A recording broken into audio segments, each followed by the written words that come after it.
What up, everybody? Ain't done a rant in a while. I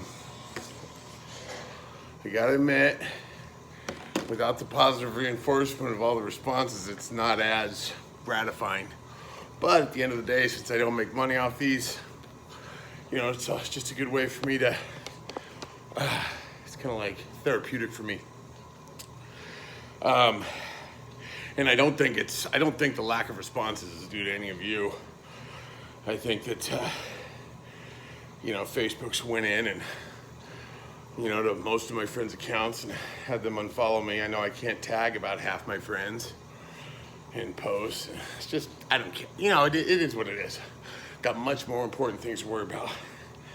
Like Isaac, April, and Alex, my dad, my mom, important stuff. But anyway,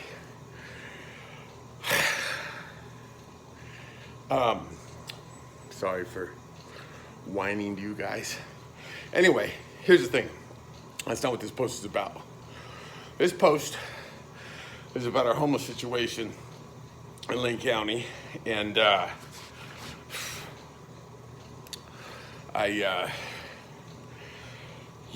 it's really easy to just, you got on the one hand, you got people who just throw money at the problem or at the issue,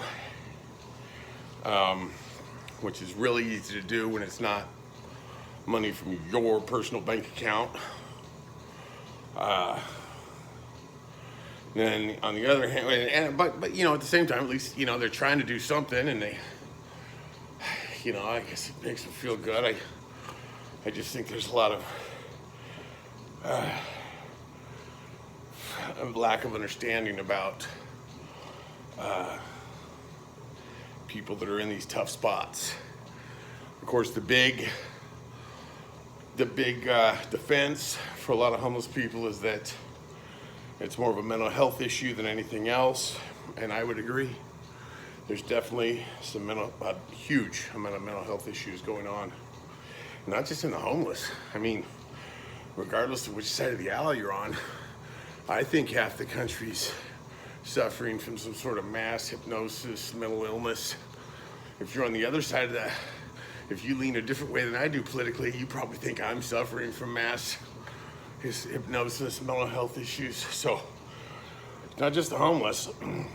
I think we can all agree that there's a lot of thinking problems in the world today. One thing that helps me tremendously is having gone through several treatment programs. I think I've been through like 7, and look, I've never relapsed. What it is, way back, gosh, coming up on 20 years here before too long. It's like 16 and some change. And I was making a bunch of childish mistakes, illegal childish mistakes. And, a lot of that had to do with just thinking errors. I could blame it on alcoholism or whatever, drugs, but truth be told, it was that I was just being irresponsible, and some mental health stuff too, probably back then, because if there's one thing I know, is if you're drinking a lot or drugging, and you found a way to carve out a life where you can still survive while you're drinking and drugging, it's hard to stop. And at the same time, any thinking errors or mental health problems you might have are going to be exacerbated, made much worse. So anyway, thing that helps me tremendously with stuff are things I learned through the 12 steps. And I just think that the whole world, even if you've never had a drop of liquor or a drug in your life, the 12 steps are an amazing tool. I would urge everybody to just for fun or for the goodness of our planet, for the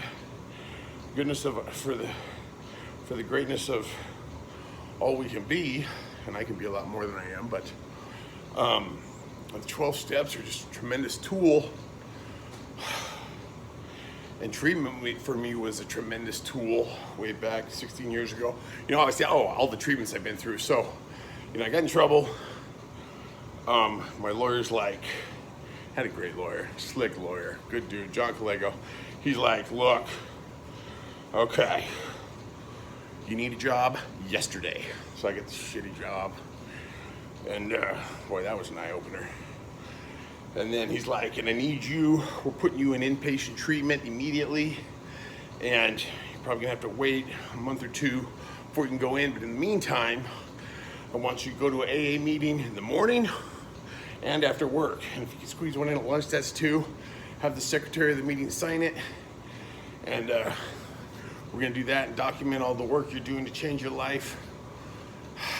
As we approach the inpatient treatment phase, we'll get an extension on your arraignment, so you don't have to plead guilty or not guilty, yada, yada, yada. And we can say it's because of your want to change your life and be, we're going for the changed man defense, even though that's not much of a defense. You're not extending it because you don't know how to plead. You're extending it because you just want to focus on treatment and recovery. And I'm looking at him like, dude, what the fuck am I paying you for? I don't want to change shit. But John's really good for me. I look at him like he's an uncle, not just a lawyer. I call him every so often just to bullshit with him because he's a good dude. So anyway, I go into inpatient treatment. Took about a month to go in. I did the meetings and stuff. And at first I was just like, yeah, whatever, I'll do this until he gets me. I really thought I was going to get out of it because it was first offense, spotless record, all this shit. And I was like, yeah, I'll jump through these hoops if that's what you're telling me to do, and you're my lawyer, tell me to do it. Fuck it, I'll go to these meetings. And anyway, got into inpatient treatment. After inpatient treatment, you go into what's called intensive outpatient treatment. So you spend a month to 3 months in inpatient treatment. Then you go to intensive outpatient treatment with these 3 more months. And then you go into aftercare after that, which is 6 months. That gives you a total of almost a year that you can, if you're in legal trouble, get deferments on your arraignment. Typically do them a 45-day segment. And the excuse isn't because you're a gangster, you're hard or anything. It's because if you're not gonna go and become, you know, like an informant that stays in the drug world and does all this shit and sets up everybody in your community and all your friends and family, you need a reason why you're not either taking it to trial or pleading guilty. And so the reason is, I'm changing my life, I'm doing this, and I don't want to be involved in the drug world anymore, so I'm not going to be out there making deals and doing shit for the cops because I'd have to keep using and be out there in the drug world. So anyway, I do my first 3 while I'm on, it's called pre-trials, during your, it's basically before your trial, if you're going to go to trial. So that's 1, 2, 3 treatments. Then I ended up getting 8 years, and so I land in prison, and I hear when I get there that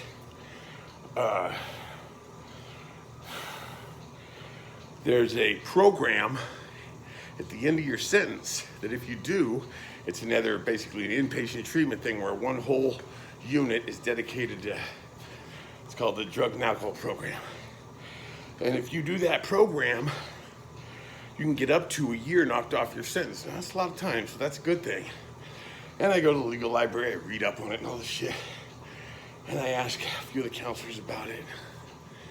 Because by then I found Jesus, I've got baptized, I'm pumped, I'm a holy roller, you know, I went a little overboard in the beginning. But anyways, you know, I'm positive, and I know I've graded on some people. One of the smarter fellows I met in there, a politician from Alaska, Tom Anderson, he goes, Rob, he goes, I like you. He goes, but man, your positive vibe in here, it seems a little bit disingenuous. And he was right. I didn't realize it, but you got to keep it more, for me anyways, I got to keep more middle of the road so you don't push people away with your overdoing it on the religious thing. So anyway, he worked in the legal library, that's why I brought him up. So, I'm talking to Tom, talking to other smart people. There's a lot of really smart white collar guys in there. And they say in order to qualify for the drug and alcohol program, you have to have something saying that you had a drinking problem or something, you know what I mean? So, in order to document that, I ask around some more, and I hear there's a voluntary non-residential drug and alcohol program while you're there. You can just do at any time during your sentence. So I want to get in the good grace of the counselors because although it's a long ways away, I figure, fuck, I'd like to have a year off my sentence. So I volunteer for the non-residential drug and alcohol program. I do that, so that's 4. Then at the end of my sentence, when I get to the end, now that I've documented that I'm working on a drug and alcohol program, I qualify for the residential program. I do that at the end of my sentence to get my year off. Now it's 5 programs. I get out of prison and I immediately have to go to, what was it? I have to go to an intensive outpatient program again, because they make everybody, as part of your, it's called supervised release, just a fancy word for the federal system's version of parole. Fancy word for the parole, but anyway, there's a few differences, but yeah, so you're on supervised release. Your PO says, okay, I need you to go to this meeting 3 times a week after work, or maybe it was only once a week, I don't remember, aftercare or intensive outpatient, I forget which it was. So I do that. So that's 6. You gotta do that for, 6 months or something. I don't remember, it was a while ago, had a lot going on, work, I couldn't have my license, had to ride a bicycle everywhere, take the bus everywhere, because they wouldn't let me get my license. But in any case, I had a job, immediately within a day of getting out. I just made some phone calls from the halfway house, which in Lane County is, for the feds, is the Community Correction Center, which is run by the sheriff's deputies. It's just a part of the jail where you can leave to go to work every day. But had a job, made some calls, got a job, rode my bike through every day, had a lot going on. So anyways, 6 programs. Then I finished that. God, I'm finally done with all this talk therapy, sitting in circles with a bunch of guys. And I did learn a lot in those. But in any case, I wanted to be a drug and alcohol counselor. As a lot of people do, because, you care about people, fix people, all this stuff. So I contact, the one good or semi-good maybe training program put on by, what's that cushy place that does the Serenity Lane? They had an internship program, but you couldn't do it if you're on parole or supervised release. So, get a hold of the judge of my case, and I know her, Ann Aiken, she's cool, we're cool. We are totally opposite in terms of our views of politics and social issues, but in any case, I like her. But I says to her, is there any way you'd cut my paper? Not because I want to go out and commit crimes and I don't want the police to be able to search me whenever they want. It's not about that. I want to become a drug and alcohol counselor. And in order to get into this program, I have to cut my paper. I've been doing all these talks in high schools and stuff. I'm on a mission to make the world a better place. What do you think, Judge? She's like, well, I would consider cutting. I had a 5-year tail. That's what you call it, that supervised release or parole, whatever you want to call it. 5 years. And now I'm already a couple years into it. Been working at the shitty factory. I sold some cars just to get my bank up a little bit. All this stuff. I think by now I was delivering pizzas.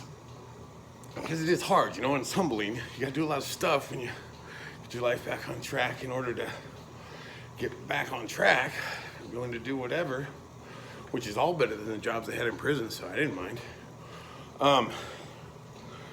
But she says, I'd be willing to cut off a year, maybe even more, of your paper if you do my reentry court program, which is a special program where they get a bunch of knuckleheads like me together in judges' chambers once a month. When you say chambers, we're talking about a friggin' big. It's a giant office with a big, huge desk, so 30 people can sit around it, and we all talk, and there's all these government officials there, and we talk about how our life's going and what we can do to make it better, and check in as, and, make sure we didn't commit any crimes, and, just talk about how things are going and try to help each other and all this.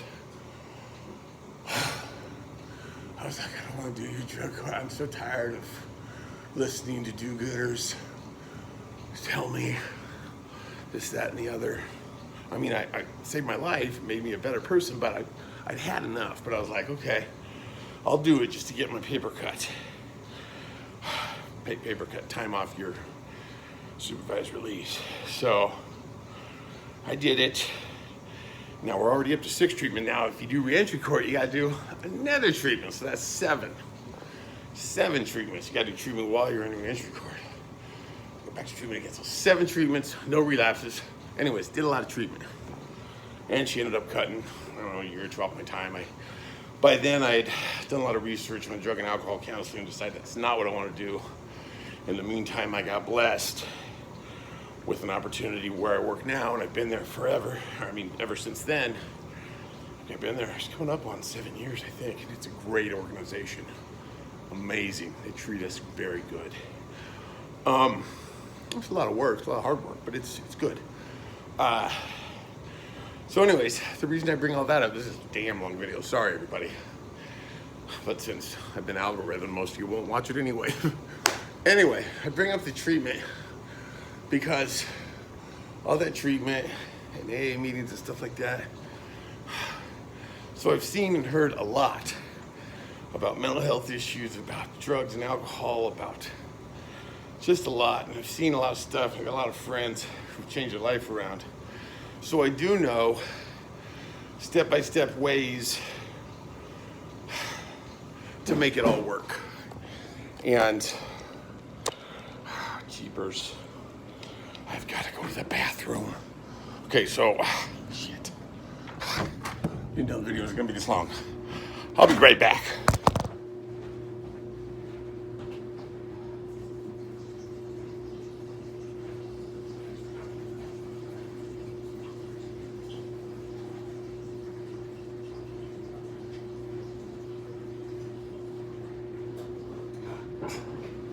Okay, sorry about that.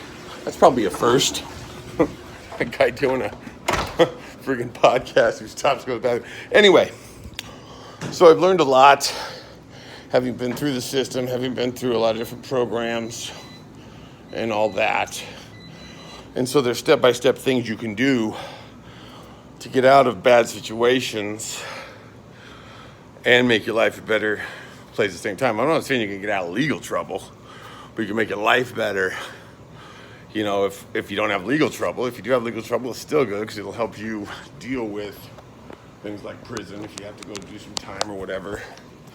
And so here's how it works. Let's say you're at your all-time low, you're homeless, no money, no nothing.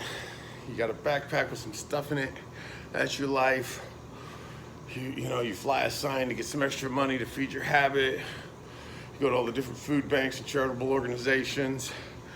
If you're one of the smarter ones, you've signed up for disability, and you got a P.O. box somewhere where they send it $700 every month. I mean, I don't even think that's necessarily right or smart or anything, just, filing for Social Security disability because it is what it is. So that's what a lot of homeless people are doing now. Anyway, just things I know. Anyway, so you can say it's good. I said one of the smart because that's one way to get an extra $700 a month, get a motel room for a week, and get cleaned up.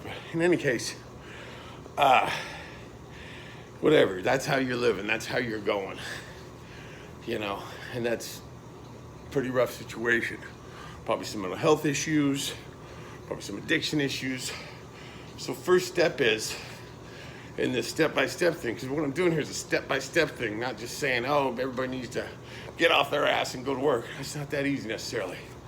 So first things first, you need some help. Even if you don't have a drinking problem or a drug problem, just put the word thinking in the place of drinking.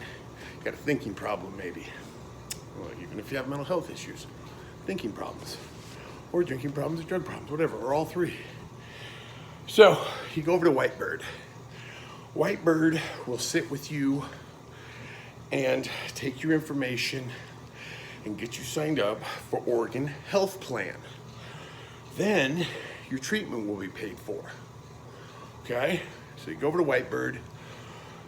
If they can't see you that day, you make an appointment. You go in there with a caseworker.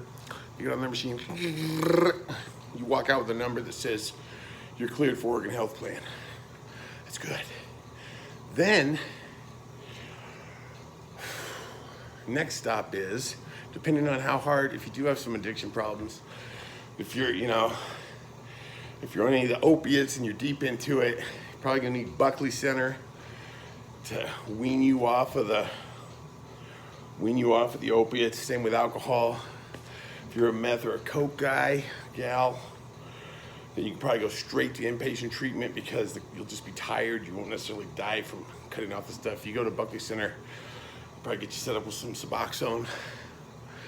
So you do one of two things. Either, now that you've got insurance through Oregon Health Plan, you go to Buckley Center, where you can wean yourself off the hard stuff, alcohol or the opiates. And then the point is, after you go to Buckley, and you might be able to skip Buckley, then you go over to Carlton House, which is now I can't speak on the women's side of it, because I'm not a woman, so I can't, I'm guessing it's a similar type step-by-step scenario. But on the men's side, you go to the Carlton House, which is over by Walmart on Delta, and it's the men's inpatient treatment center for Willamette Family Treatment. You go over there, say, hey, I got Oregon Health Plan, I got issues, I'm homeless, I got, problems with drug and alcohol. And a lot of people will say to me when I mention the step-by-step program, say, hey man, not everybody's homeless is an alcoholic or a druggie, okay? You don't need to label people, okay? Okay. So let me just put it this way. If you're homeless and you enjoy at all any alcohol or drugs that you have in the past, go ahead and people say, I don't want to take that bed from other people. I don't want to all of a sudden they come all valiant about not ripping off the system. I don't want to take that bed from somebody who really needs it. Bro, you need it. That's what it's for. We want you in treatment. So anyway, you sign up, you do all the paperwork, sign up for inpatient treatment. But there might be a waiting list. So you've got maybe a month to wait to get in if they don't take you immediately. Now, if you go to Buckley, they might let you immediately in because they want to catch you right as you're coming out of Buckley. They got some sort of agreement because Buckley is also Willamette Family Treatment Center. Okay, so in the meantime, just like my lawyer said to me, like Johnny said to me back in the day, while you're waiting for your treatment to begin, you're hitting meetings. Now, the fact that we have, just like every city, a major drug and alcohol program in our community means there's also a major recovery community in our area. So you just, get on the internet. If you don't have internet, go to the library, get on the internet, and fill out a list. There's meetings morning, lunchtime, after work, evening, every day. And so instead of, if you're homeless and not working, why not, go to these meetings and go in there, even if you're just faking it like I was in the beginning to make it. Faking it as in I didn't believe in it. I wasn't drinking or using, but I went thinking this is all bullshit in the beginning, but I went because John told me I needed to. So start going to meetings, start getting some of that lingo, some of that energy going where even if you don't stop drinking or drugging before you go into treatment, just go to the meetings. You gotta be sober when you go. If you're not, at least fake it while you're there. Just listen. If you are, every day clean and sober is a day in the book. So you're the most important person in that meeting when you're the newcomer. You get to that meeting, ask the secretary, the person in charge of the meeting, say, hey, if you're a guy, ask for guys' numbers. If you're a girl, you ask for girls' numbers. Because we try to keep the sex out of it. It still creeps in, but we don't want you creeping on we don't want the old timers creeping on the newcomers or all that shit. So you try to stick with, I know all this gender stuff going on right now, so I don't know if that throws a wrench in it, but back in my day, you said, Secretary, could I get a list of phone numbers of people who'd be willing to help me, get rides to the meeting and whatnot. I'm staying under a bridge over I'm homeless, and it'd be nice if, I realized there was a do-gooder out here in the community who would actually come pick me up on their way to the meeting and take me back to my tent, my tarp, whatever. And they will. Meetings are packed full of do-gooders. And so, yes, Secretary, during the meeting, could you pass around a piece of paper, and everybody who's willing to help me, that'll give me a ride to the meetings, put their name and phone number on the list. So then you walk out of that meeting, you got 5 to 20 do-gooders, names and phone numbers on there. Now you can call, they'll pick you up and take you to the meeting. Pretty cool. So you're already building a network with people who just want you to have a better life. Whether you got mental health issues, whatever your criminal history is, whatever. We all, just like they wanted me to just be a better, responsible adult, we want you to do that. And so they help a lot of people willing to jump in. A lot of retired people in the program, people who, for whatever reason, are rich, they don't work, they got time on their hands. They'll gladly help you out and drive you to and from a meeting. That's pretty fucking cool. So anyway, then you get into inpatient treatment. Once you're in inpatient treatment, and I gotta be honest with you, inpatient treatment is worse than prison. For me, anyway. I mean, inpatient treatment, at least it used to be, it's got a lot softer, but it's work. And it's uncomfortable. And it's a lot of peeling back the onion and looking at things that you need to fix. You need to change the way you think on a lot of stuff. You need to shed any victim stancing you do, because there's always people who had it worse, lots of them.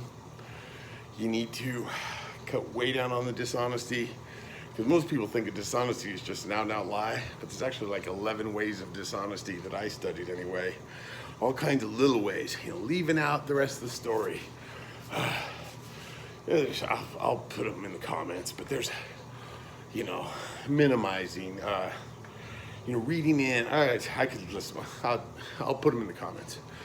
But, dropping the victim stancing, being more honest, staying sober, all this stuff. And it's hard, but if you can get through inpatient treatment, you'll feel good. You come out of there with a month, 3 months clean. From there, because you've built, rapport with all these do-gooders that run the treatment world, and you go to meetings while you're in there. That's the one respite, the one little vacation you get from inpatient treatment. They'll take you to a meeting like 2 or 3 times a week in the evenings. It was like, oh, good. Whew. Compared to treatment, treatment's not that bad. It's a lot of work, a lot of mental work. And they don't let you just sleep. It's at the Carlton House anyways. I heard at Serenity Lane it's pretty cush, but then again, Serenity Lane doesn't have much of a success rate from what I understand. And the Carlton House, it's not easy. Treatment's not an easy field. So there's a lot of failures, even if people go through inpatient treatment. But you go through inpatient treatment, OHP's covering it. When you get out of that, they'll probably recommend you switch to either IOP or aftercare. You do that. Because again, us taxpayers here in Oregon will pay for it. We're happy to do so. And then of course, big step is, you get out, you gotta find a living situation and a job. And you might have some mental health issues, but while you're in there, the counselors are gonna get you in touch with medical professionals to get you dialed in with treatment, maybe a shrink, maybe even medication to help minimize the mental illness you might be suffering from. Of course, you're also working on the drug and alcohol problems. And so you're getting that all lined up so you can show up and do a job. It might not be rocket science. It might be being a greeter at Walmart, something. Because if you can stand on a corner and fly a sign all day, there's other things you could do. You could fly a sign for a pizza place. People fly signs for all kinds of stuff. It's just for a legitimate job instead of just asking for free shit from people you don't know. In any case, there are jobs you can do regardless of your situation. So, the housing sounds like a tricky part, but really, it might not be awesome, but it's not all that tricky. They got these things called recovery houses. The most famous around here, they're called Oxford houses. They're kind of like a franchise for template for how you set up a recovery house or sober living facilities, whatever you want to call them. It's basically a house someone bought. They put bunk beds in the rooms, or maybe just 2 beds per room. They rent it out to recovering addicts, typically people who just got out of treatment.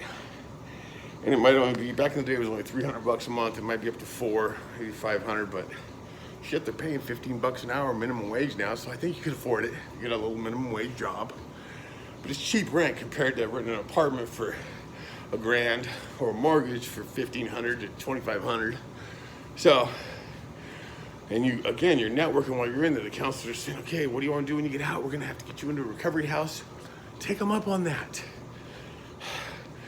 Get yourself into a recovery house where you pay low rent. Now, you might have a roommate, but again, you're not homeless. Now, the one catch is there's very random, very regular alcohol and drug tests. You get caught using, you're out. Done. Bye. Go back to living under the bridge. But if you do, you got a chore list, you do your chores, get along with everybody, you've got a place, a bed, and a shower, and a kitchen to go. And it's cheap rent. And they'll even, back in the day, I don't know if they still do this, but I mean, the do-gooders in our community, there's just a plethora of them. It's like, hey, we'll give you this first month free. So-and-so over at the Carlton House says you're solid, says you're on a good path. So you'll owe for it, but we'll get you in here. And then you pay the back rent, whatever. It's like the system is set up to help you. It's like the exact opposite of the legal system. It's a do-gooder system, treatment and recovery system. You go in, you live at the recovery house. It's not ideal, but it works. You get in there, you get your job. And you have to, if you don't know how to get a job, there's people who can help you with that too. Everybody wants to help. So then, if you're in a recovery house, you've got a job, you're going to intensive outpatient, in the meantime, you've got your driver's license back. If not, you get a bicycle, a bus pass, and you're making it work. You're step by step moving along. Now, as you start to succeed in life and in overcoming the mental health and drugs and alcohol, this is where eventually you want to do the whole, I don't want to take that bed up from somebody who needs it. Because there's a lot of old timers who, we call them dry drunks. All they're doing is not drinking, but they're still all fucked up, trying to take advantage of squeeze everybody around them for every last penny they can get.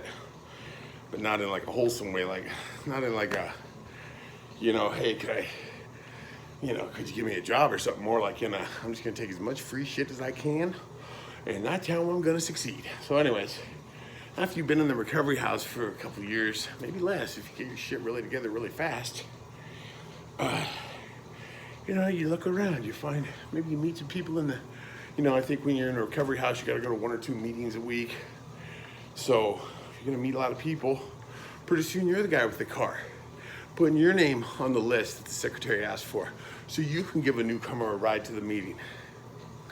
Yeah, and then you get promoted, and maybe you find a better job, and life starts looking up.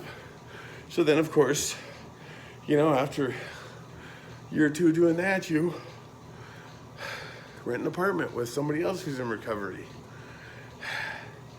I personally like having my own space, but in the beginning, you might have to have a roommate to make the cost of the apartment go down. And then, you keep saving your money, keep doing good. Next thing you know, you're buying a house. You're running the business you went to work for. Your manager, the owner's saying, hey, I'm getting ready to retire and I love your store. I love how you changed it all around. I'd like to see you own this place when it's all said and done. So if you want to buy it, here's this. Next thing you know, you're living the American dream. But it's a step-by-step process. To summarize, it's Whitebird, which is a charitable center, which we want you to take advantage of. Get your OHP, which is Oregon Health Plan. From there, Oregon Health Plan will pay for Buckley if you need Buckley. If not, you go directly to inpatient treatment. It might take a month waiting list. In the meantime, you go to meetings. From inpatient treatment, you go to a recovery house or Oxford house, sober living house, whatever you want to call it. And then eventually from there, when you get a job, of course, when you get out of inpatient treatment, but from there, you keep rising up in the world of responsible adults, and things are a lot better. It's not an overnight. It's not just, hey, get off your lazy ass and get a fucking job, you bum. No, there's a step-by-step process in how to do it. And it's all set up, and it's all there, and it's all ready to help. So I think this is the longest fucking video I've ever done, but yeah, just wanted to point all that out. All right, God bless y'all. Have a good day.